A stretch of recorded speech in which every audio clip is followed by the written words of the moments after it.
ఒక్కసారి కొమ్మూరి గోల్డ్ కి కాల్ చేయండి. తాకట్లో ఉన్న మీ బంగారాన్ని విడిపించి మార్కెట్ ప్రైస్ కి వాళ్ళు కొనుక్కుని మిగతా డబ్బులు మీకు ఇచ్చేస్తారు.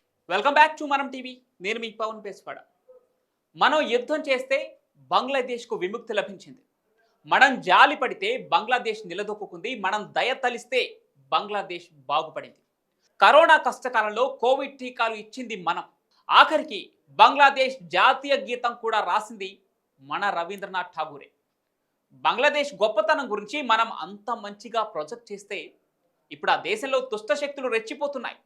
పాక్పై భారత్ దాడి చేస్తే చైనా సహాయంతో ఈశాన్య రాష్ట్రాలను ఆక్రమించుకోవాలని ప్లాన్లు చేస్తోంది బంగ్లాదేశ్. మరి ఇప్పుడు బంగ్లాదేశ్ను ఏమనాలి? పాముకు పాలు పోసి పెంచినా కాటే వేస్తుందంటారు కదా. ఇప్పుడు బంగ్లాదేశ్ పరిస్థితి కూడా అలాగే తయారైంది. తిండికి టికాణా లేని బంగ్లాదేశ్ను పాకిస్తాన్ ఆధిపత్యం నుంచి విముక్తి చేసి అన్ని రకాలుగా ఆదుకొని నిలబెడితే ఇప్పుడు భారత్ పైనే విషం చిమ్మే దుస్సాహసానికి తెగబడుతోంది బంగ్లాదేశ్. 1971లో ఒక చారిత్రక యుద్ధం ఫలితంగా బంగ్లాదేశ్ అనే కొత్త దేశం పుట్టింది. ఈ దేశం ఏర్పడటానికి ఒకే ఒక కారణం భారత్. అప్పటి వరకు పాకిస్తాన్లో ఈస్ట్ పాకిస్తాన్ అనే ప్రావిన్స్గా ఉన్న ఒక ప్రాంతం భారత్తో కలిసి చేసిన ఒక మహాయుద్ధంతో బంగ్లాదేశ్గా ఏర్పడింది. కానీ ఈరోజు అదే బంగ్లాదేశ్ భారత్ను మర్చిపోయి పాకిస్తాన్ వైపు మొగ్గు చూపుతోంది.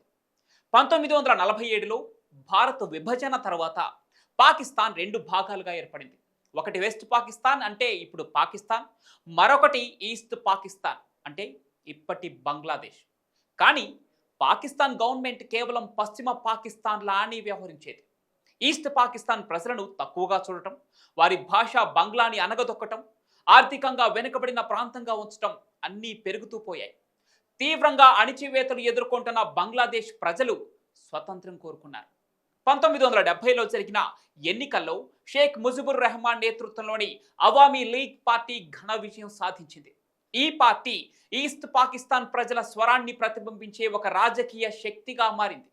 కానీ పాకిస్తాన్ ప్రభుత్వం ఈ ఫలితాన్ని అంగీకరించలేదు.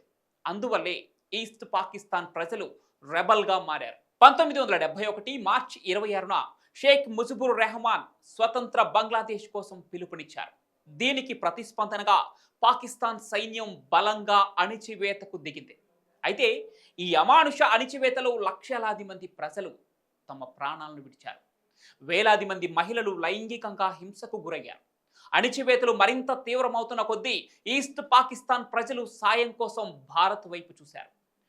భారతదేశం, ముఖ్యంగా అప్పటి ప్రధాని ఇందిరాగాంధీ ఈ పరిస్థితిని గమనించి మానవ హక్కుల ఉల్లంఘనలపై తీవ్రంగా స్పందించారు. భారతదేశం తన సైన్యాన్ని సిద్ధం చేసింది. డిసెంబర్ 3, 1971న పాకిస్తాన్ భారత సరిహద్దులను దాటుకొని దాడి చేసింది. ఇది అధికారికంగా భారత్ పాకిస్తాన్ యుద్ధానికి శ్రీకారం చుట్టింది.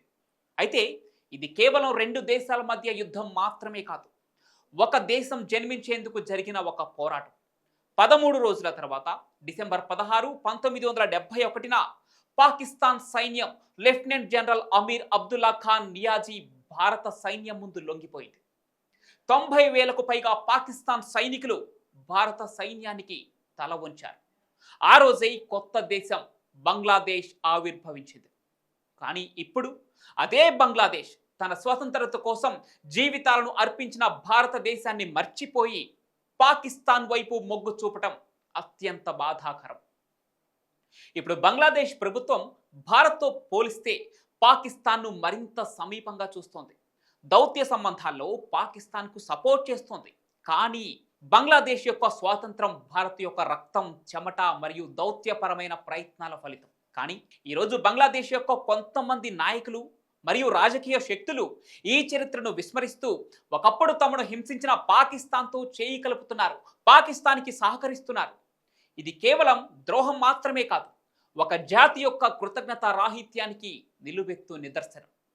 నిజానికి భారత్ లేకపోతే ఈనాడు బంగ్లాదేశ్ అనే దేశం ఒక కలగానే మిగిలిపోయేది.